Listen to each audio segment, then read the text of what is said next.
J'ai toujours préféré aux voisins les voisines, dont les ombres chinoises ondulent sur les volets. Je me suis inventé un amour pantomime où glissent en or et noir. Comment se préparait-on à un Ironman? On va dire que pour quelqu'un comme moi qui n'a pas encore beaucoup d'expérience pour cette distance-là, je le prépare à peu près sur 6 mois. Ce qui était difficile pour cette course, c'est qu'elle arrive tôt dans la saison pour nous et que la préparation, elle se fait vraiment pour les Européens en hiver. Donc avec les températures qu'on peut avoir, pour faire 5 heures de vélo, c'est pas forcément évident à partir du mois de janvier. Donc on va dire que la préparation, elle est programmée aussi un petit peu selon la météo. J'ai toujours préféré aux voisins les voisines. Me qualifier pour Hawaï, même si c'est, on va dire, un rêve et que ça c'est très ambitieux parce que je sais qu'il me faudrait un gros coup de pouce du destin pour y arriver. Je pense que toute personne malgré tout qui participe aimerait un jour faire cette course.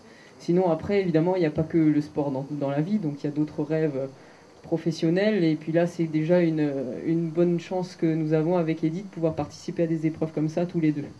J'ai toujours préféré aux voisins les voisines. Que faites-vous au réveil du jour J? Qu'est-ce que vous mangez? Qu'est-ce que vous faites? Alors au réveil, je fais un petit peu ce que je fais d'habitude. Déjà, je dois dire que souvent, je suis réveillée avant le réveil. Et évidemment, mais après, je mange des choses que j'ai l'habitude de manger, que j'ai pu tester avant d'autres épreuves.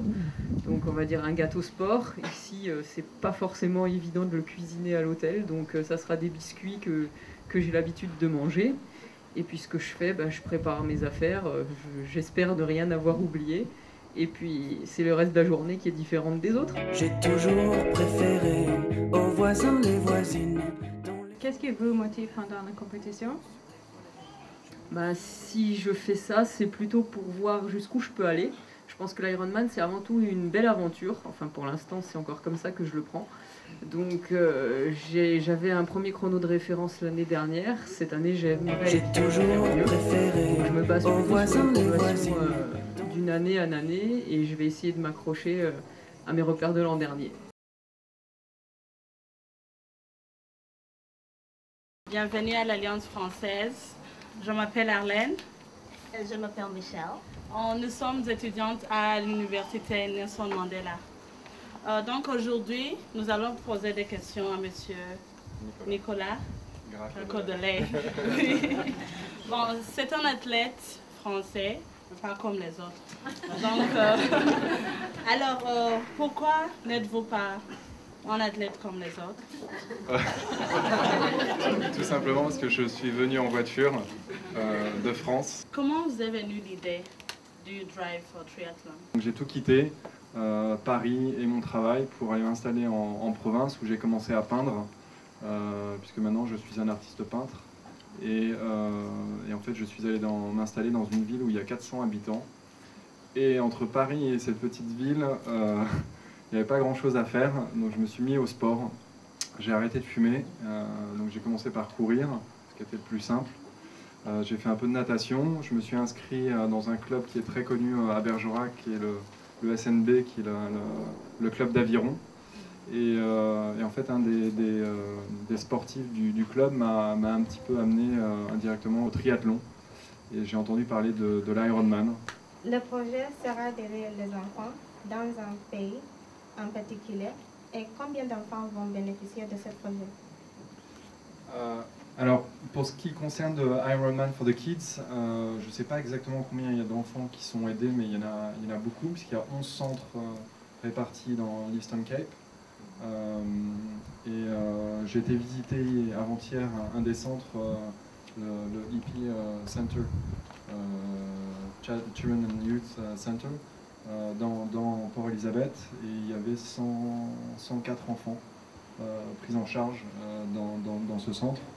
Donc ça m'a fait beaucoup de bien après cette traversée très longue, en solitude aussi dans la voiture, de voir tous ces enfants avec leur joie de vivre, leur sourire, et de voir que c'est grâce à des gens comme vous qui participent aussi à leur manière, en donnant aussi un peu d'argent pour les aider.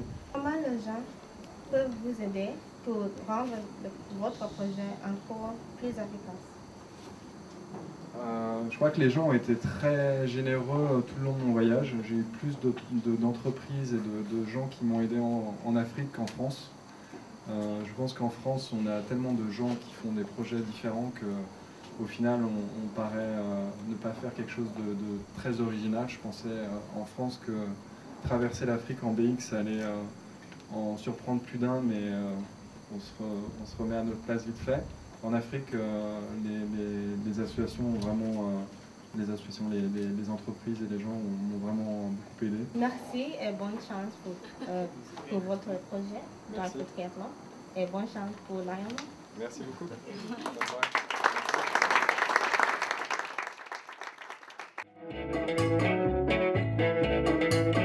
J'ai toujours préféré aux voisins les voisines, dont les ombres chinoises ondulent sur les volets. Je me suis inventé un amour pantomime où glissent en or et noir tes bas sur tes mollets. De ma fenêtre en face, je caresse le plexiglas, je maudis les techniciens dans les stores vénitiens. Découpe en tranches la moindre pervenche déjà pliée.